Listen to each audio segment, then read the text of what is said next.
Hello friends, welcome back to my channel. Myself Monica, and today I'm back with this video. It's a very important one because today that we are going to study is the anti-emetic drugs. Okay, so in the topic, in the headline only, you can see this topic is for USMLE, AIMS and QSMS, IM, MBBS exams, for every important exams. Today we are going to cover it. Okay, so today's video I'm not going to explain everything related with the antiemetic drugs, like whole pharma. This is not gonna be a proper pharmacological lecture, but today I will try my best to tell you what are the important points that you should not miss if you are about to prepare for MBBS, if you are even an MBBS student, or you are preparing for any other entrance examinations. Okay, it's in whether it's Nepal or in India. For both the countries there are few things that should not be missed, few important things that you might have missed during your theory classes. So making that easy, I have made this video. If you liked my channel, then please do like, share and subscribe to my channel. So let's move to the video. So the first thing is, I have described the I have given the definition. Okay, here I have given the definition, where I have given the definition of anti-emetic drugs. These are like the anti-vomiting drugs. You know, whenever you feel like, whenever you have this vomiting problem, then the drugs that we prescribe. Okay, so we are talking about them. So expulsion of gastric content through the mouth due to antiperistaltic movement. Okay, that is known as the vomiting. Okay, this is vomiting. Vomiting is expulsion of gastric content through the mouth due to antiperistaltic movement. So the drugs for this vomiting are classified into the 6 types. Okay, so we usually study antiemetics and prokinetic drugs, but I will not discuss about them so much. I'll just mention a few things about them. So for now, about antiemetic drugs classification, it is of 4 types.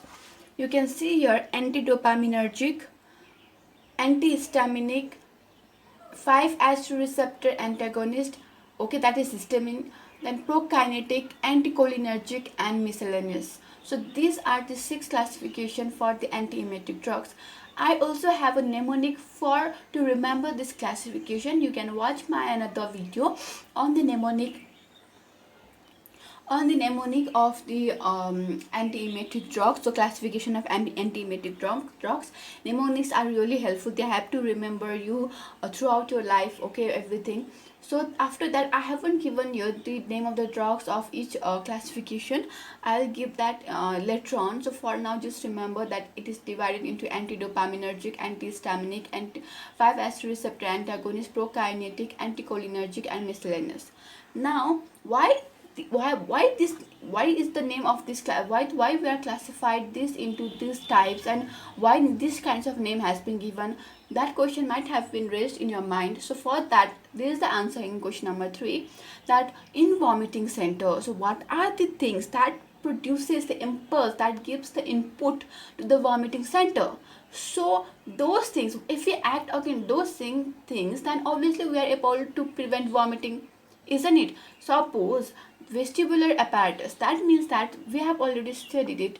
When our ear and eyes, when they don't have balance between what they are visualizing and what is happening in the environment, our brain starts giving these signals like dizziness and vomiting, that results in vomiting whenever we are traveling for in bus or plane or ship.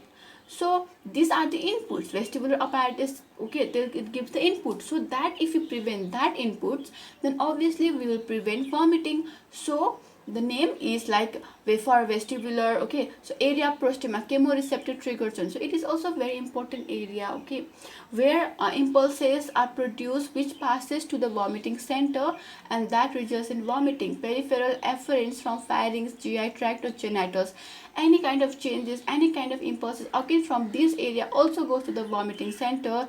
Okay, sometimes, you know, from due to bad stomach or due to heavy stomach, you might also have vomiting. So these are many things like higher cortical area. So these, from these areas specifically, the impulses are passed to the vomiting center, which tends to cause the vomiting. I am not going in depth because this is not about whole explanation. I'm just trying to make you remember the important points that you should not miss. So this is the important point. After that, this is something really easy but also important, that is the full form.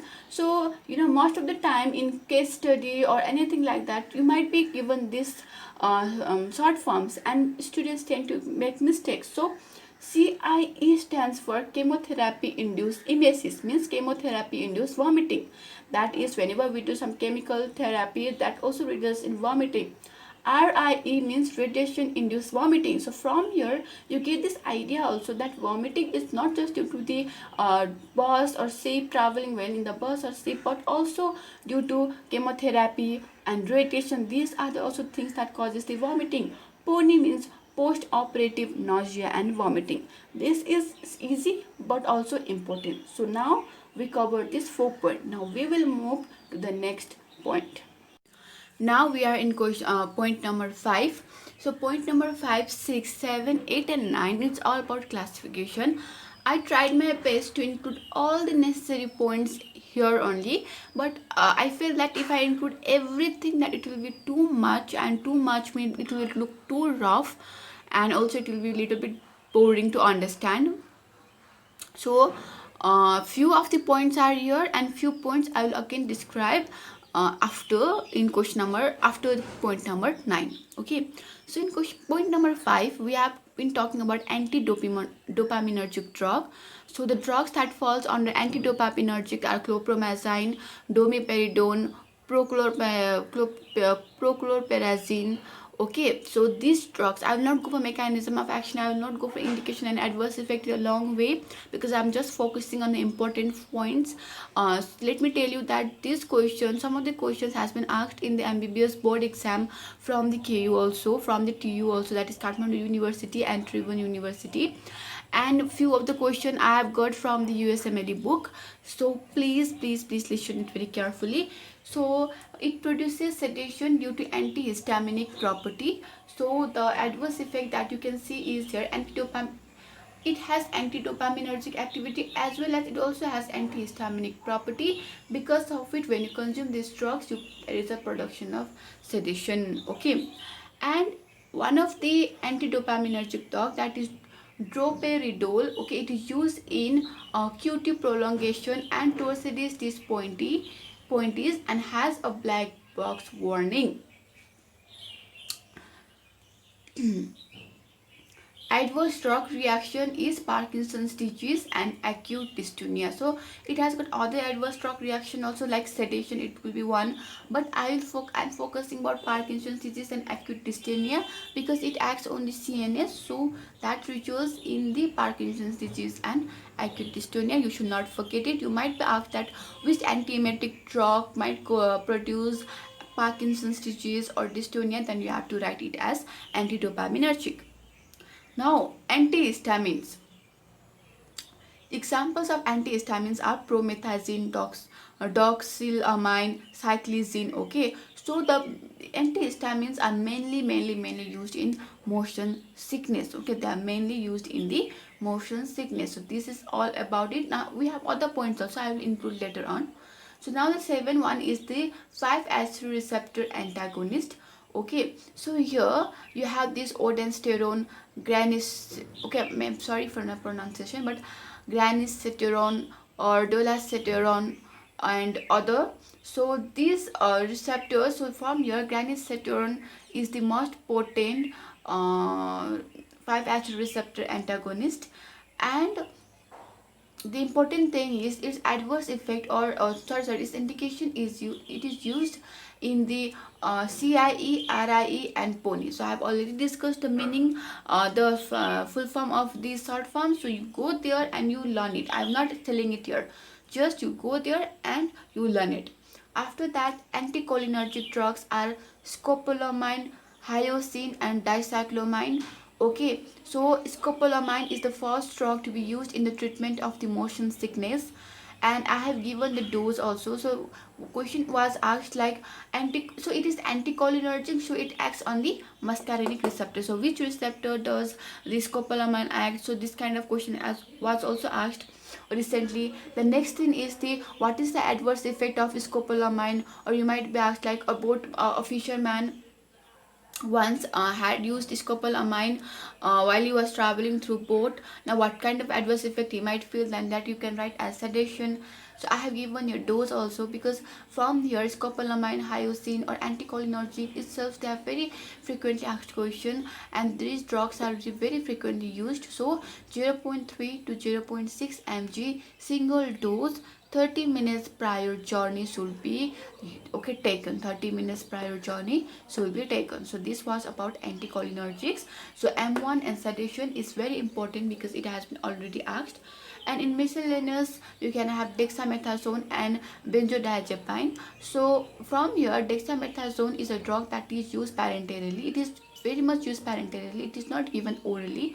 Yeah, other drugs they can be used parenterally, or as well as they are used orally, but this is specifically used parenterally, and it is used in CIE, chemical induced emesis. So just go back and remember it. So these were the further uh, 5 points which are very important. I'm telling you again and again, these points are really important. Please do not miss any of the points. I'm telling you again, this is really important. This has been asked a lot, so I'm mentioning it. So now moving to the next point. In point number 10, we have that palonsterone is given with anti-cancer drug.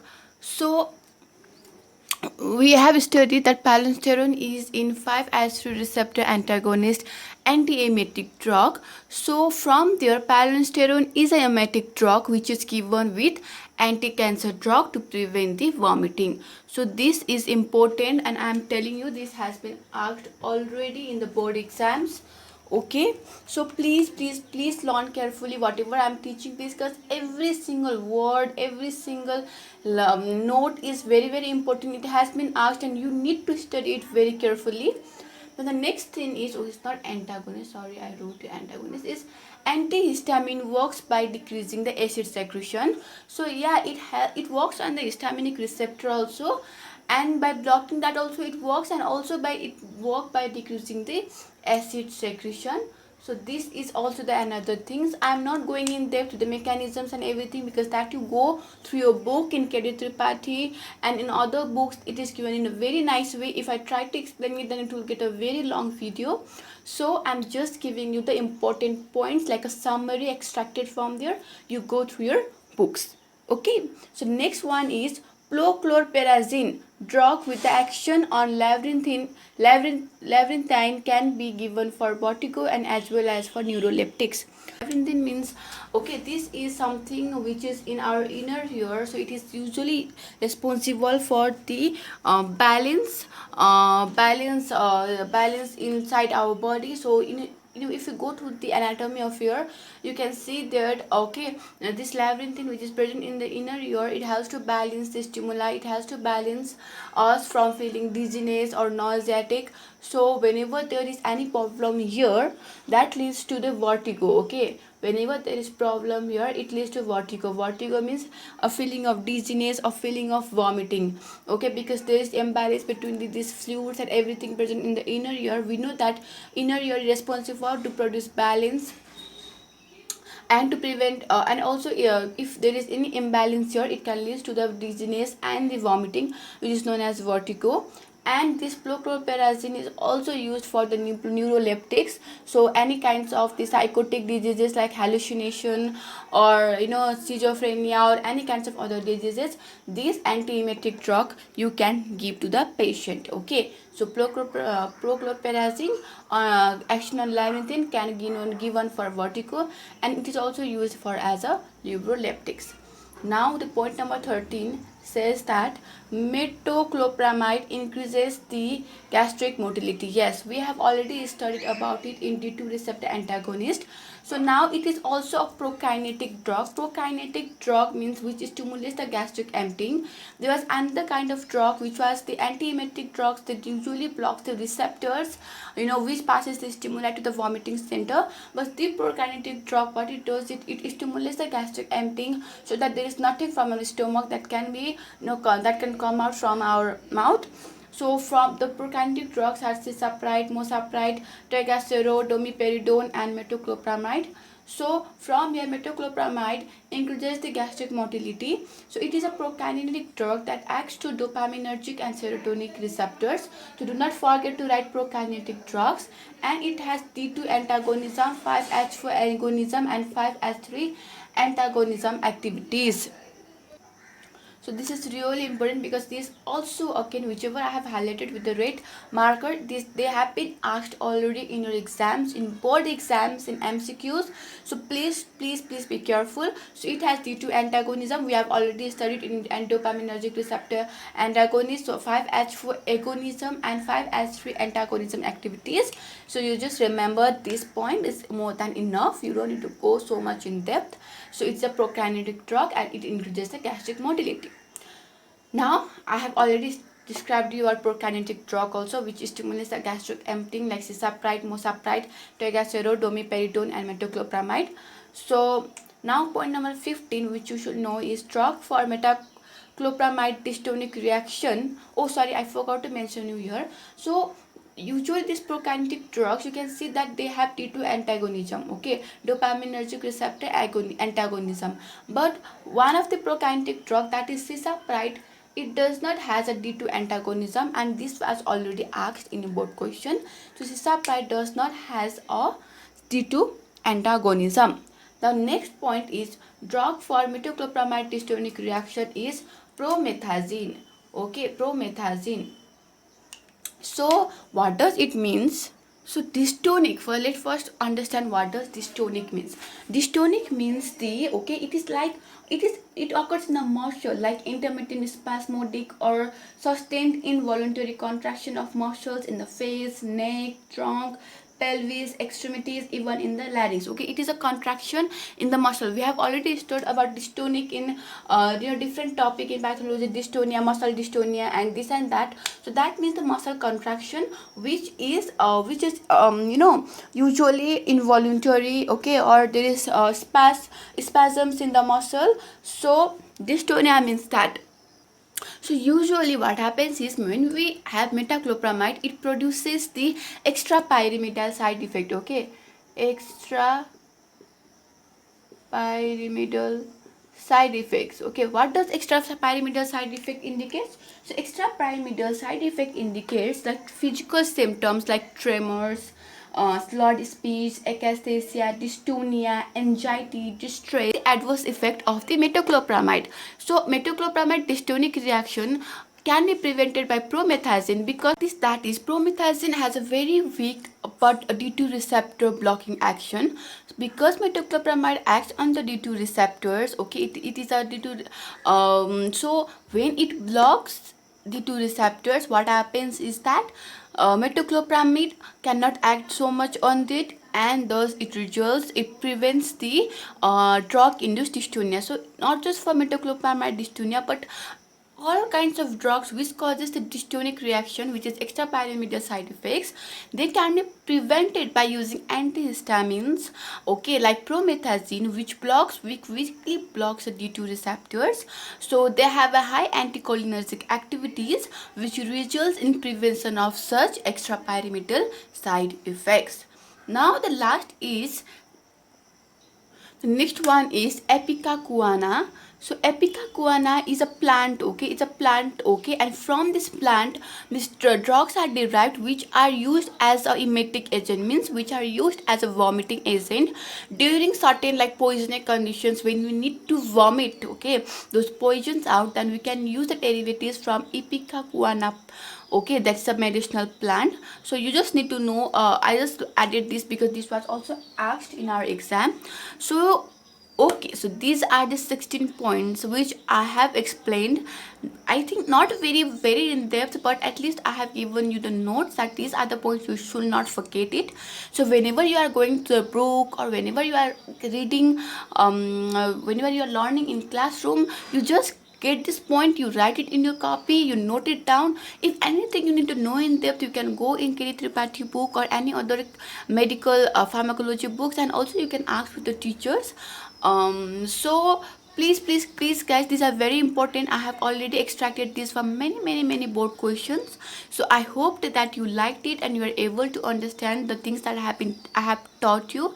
If there are any problems in any of these notes, then you can comment me down in the comment section. I will explain you there. So now it's the time to say goodbye, and we will meet once again in my next video. So do keep watching my channel and do like, share and subscribe it. Thank you so much. Bye.